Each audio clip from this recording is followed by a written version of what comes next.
Das sind wir. Sandy, Mandy und Lotte. Und das ist Klaus Bärbel, unser Zuhause. Wir haben das uns auferlegte Normal hinter uns gelassen und uns für mehr anders entschieden. Mehr Eigenverantwortung, mehr Abenteuer, mehr Zeit, mehr Leben. Und wir freuen uns, wenn ihr uns begleitet.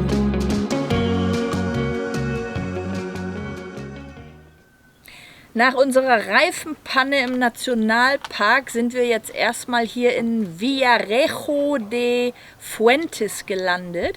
Wir stehen hier wieder auf einem, ja, schönen will ich jetzt nicht unbedingt sagen, aber wir stehen hier auf einem ganz guten Stellplatz, wo man schöne Holzbänke und Tische, hier ist Platz für 1, 2, 3, 4 Wohnmobile. Wir stehen hier zurzeit alleine wieder mal. Man hat hier wieder kostenlosen Strom und kostenloses Wasser. Und wir wollen hier jetzt eben ein paar Tage bleiben. Wir wollen ein bisschen Frühjahrsputz machen. Ich möchte das Wohnmobil ganz gerne von außen einmal ein bisschen sauber machen. Sandra ist drin schon zugänge und wir nutzen die Gelegenheit hier, dass wir Strom haben. Wir haben nämlich noch einen anderen Staubsauger dabei, wo wir 230 Volt für brauchen. Für drin haben wir ja sonst den Dyson Akkusauger. Wir müssen Betten beziehen und wie gesagt, ich mache das Wohnmobil von außen sauber. Außerdem haben wir noch so ein paar kleine Reparaturen, die wir erledigen möchten, was sich so angesammelt hat über die letzten 4 Wochen. Und damit legen wir hier jetzt mal los. Die Sonne scheint, es ist angenehm warm und wir sind motiviert für den Frühjahrsputz.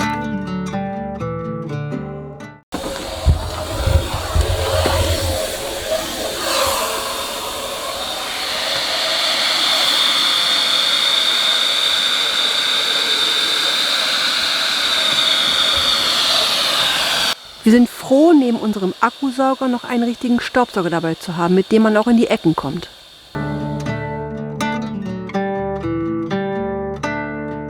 Unsere Fenster waren so dreckig, dass wir kaum noch rausgucken konnten. Es ist jetzt 3 Tage her, dass wir den Reifen gewechselt haben im Nationalpark. Und ich hatte ja da schon auf diesen Reifen hier, der platt war, da hatte ich Luft drauf gegeben, um zu gucken, ob der auch wirklich kaputt ist oder ob vielleicht das Ventil die Probleme macht. Weil ich habe hier ja wirklich nichts dran gefunden am Reifen. Was irgendwie, dass wir uns da was reingefahren haben oder irgendein Loch oder sonst irgendwas. Und der hat tatsächlich jetzt die 3 Tage die Luft gehalten. Also ist er scheinbar nicht kaputt. Scheinbar ist das Ventil das Problem gewesen. Und ich habe da die Vermutung, dass es die Ventilverlängerung, eigentlich kann es nur die Ventilverlängerung sein. Denn das Ventil hier am Reifen hat ja jetzt die Luft auch gehalten. Ich vermute, dass die Ventilverlängerung von dem, der da als letztes bei war, nicht so wirklich fest wieder angezogen wurde, weil mit diesen Ventilverlängerungen ist das immer so eine Sache, die lösen sich auch schnell mal. Und ich werde jetzt in Anbetracht der Tatsache, dass dieser Reifen scheinbar nicht kaputt ist, werde ich den jetzt wieder aufziehen, werde das faule Ei da wieder runterholen. Weil das ist für uns dann auch einfacher, wenn wir den in der Werkstatt abgeben, um da einen neuen Reifen aufziehen zu lassen. Dann brauchen wir nur die Felge da abgeben, den Reifen da abgeben und nicht gleich das ganze Auto. Also machen wir uns wieder an die Arbeit und wechseln den Reifen wieder, weil es ja so viel Spaß gemacht hat.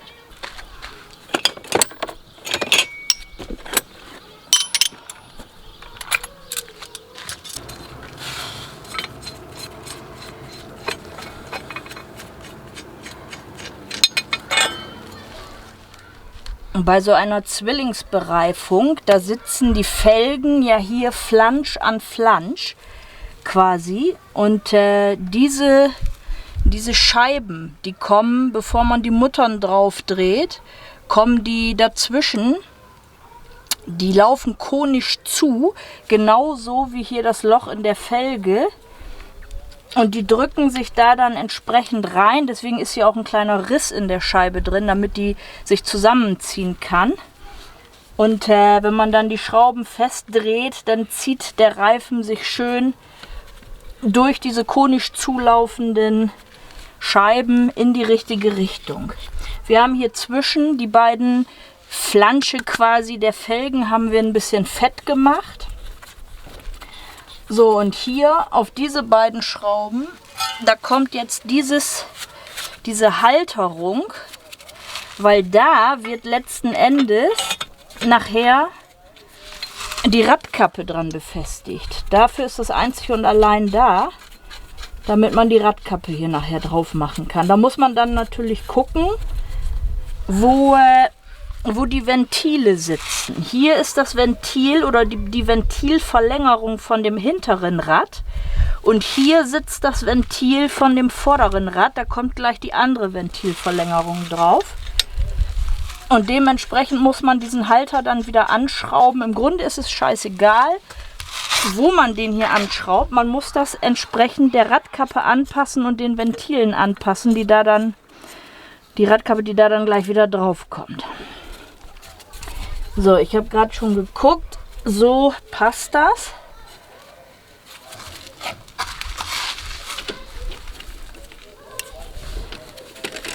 Jetzt ziehe ich die locker an. Am besten ohne, dass mir die Nuss hier wegfliegt. Und immer gegenüberliegend, natürlich. Erstmal so handwarm. Ist das eine Scheiße. Immer über Kreuz. Damit sich das auch wirklich gerade alles hinzieht.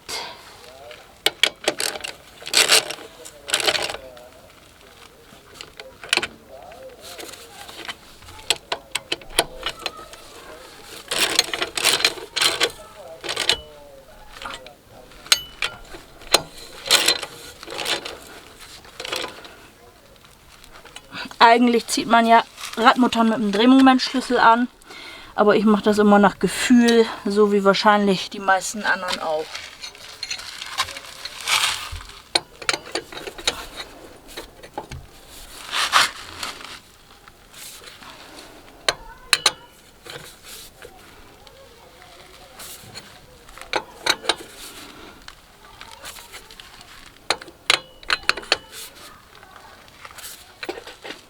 So, nach ein paar Kilometern die nächste Tour, die wir fahren, egal wo wir dann stehen, da werde ich die nochmal nachziehen.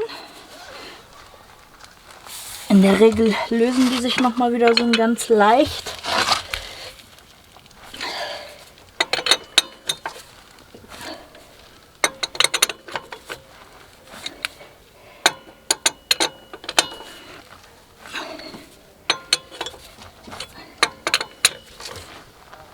So. Diese hydraulischen Wagenheber, da muss man immer ein bisschen vorsichtig sein. Den pumpt man ja hier hoch quasi und hier unten an der Schraube lassen wir jetzt das Ganze wieder runter. Und wenn ich die jetzt schnell aufmache, dann sackt der runter wie so ein nasser Sack. Das wollen wir ja nicht. Deswegen machen wir das ganz langsam.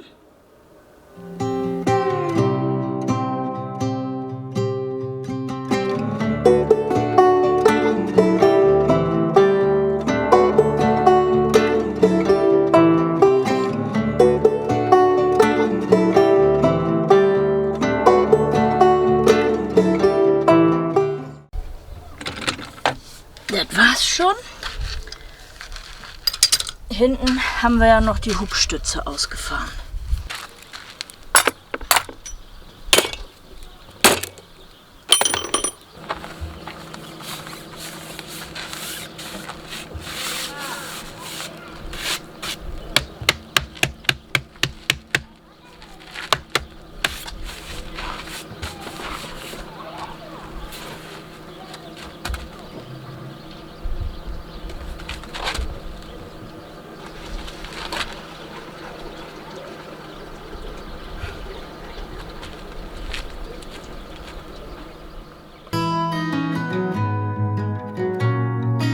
Nachdem wir alle Arbeiten erledigt haben, erkunden wir erstmal die Umgebung rund um Villarejo de Fuentes. Die hügelige Landschaft mit ihren grünen Wiesen sieht wunderschön malerisch und weich aus.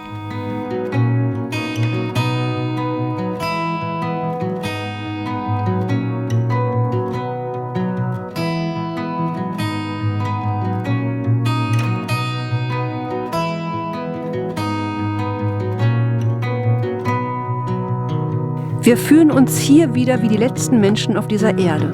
Wir sind ganz allein. Nur selten begegnet uns hier mal ein Mensch.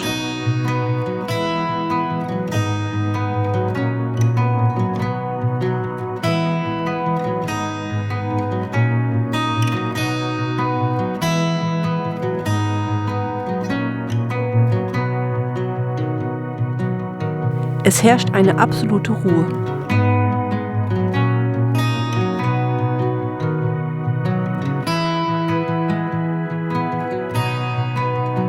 Wir spielen ein bisschen mit unserer neuen Drohne rum. Heute ist Jungfernflug.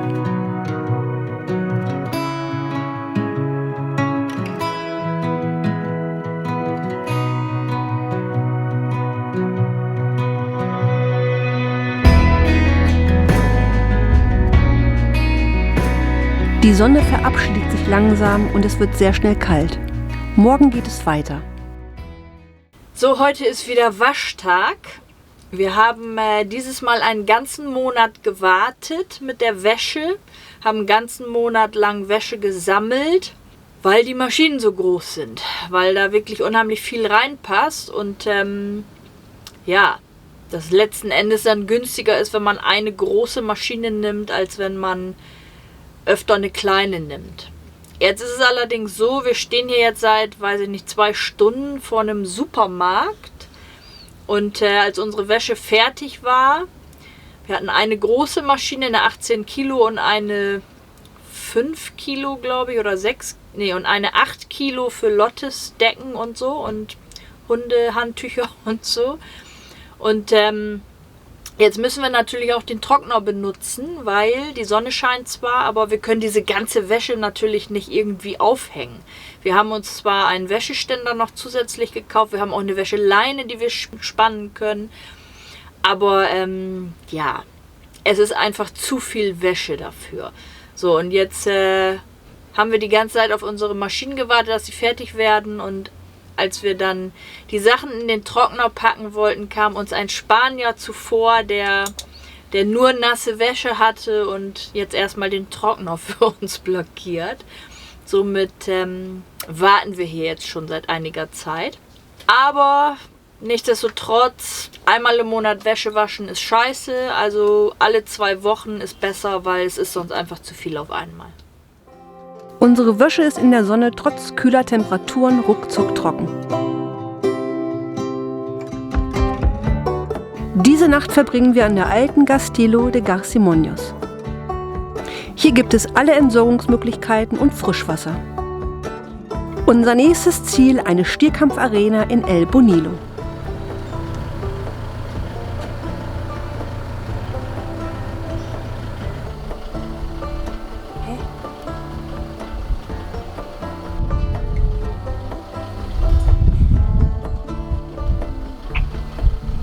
Hola, buenas tardes. Hola.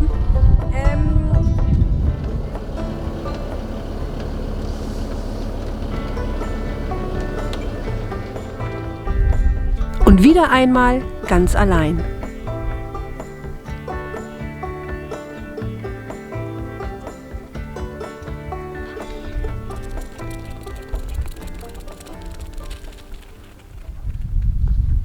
So, für die nächsten 3 Tage stehen wir an einer Stierkampfarena. Ich hoffe, dass hier in der Zeit kein Stierkampf stattfindet. Das ist nämlich so überhaupt nicht unser Ding. Es ist hier aber ganz schön, es ist recht sauber, man hat Wasser, man hat Strom, wieder mal kostenlos, und man kann hier 72 Stunden stehen.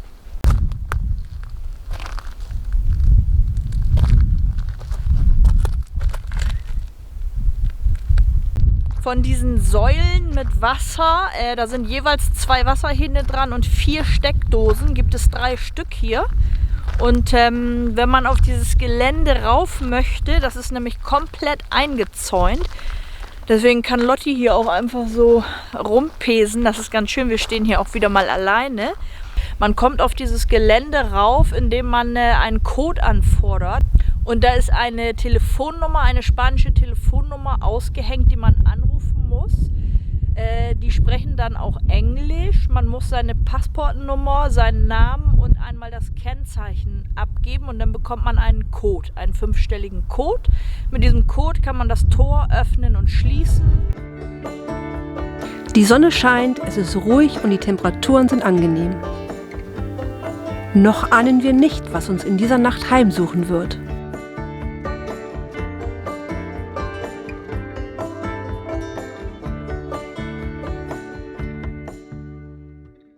Der Winter ist da. Ein Sturm mit Regen und Temperaturen um den Gefrierpunkt hat uns erreicht.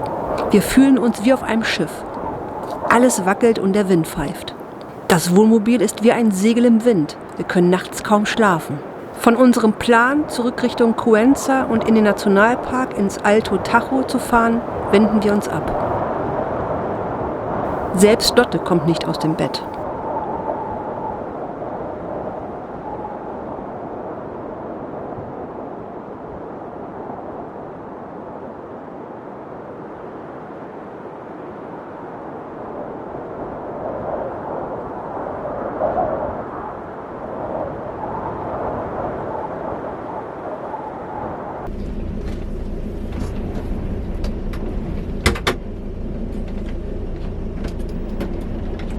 Wir beschließen, uns am nächsten Tag direkt Richtung Andalusien auf den Weg zu machen. Wir hätten gerne etwas mehr von der Umgebung gesehen und auch die Arena wollten wir aus der Luft erkunden. Aber das Wetter ließ es nicht zu.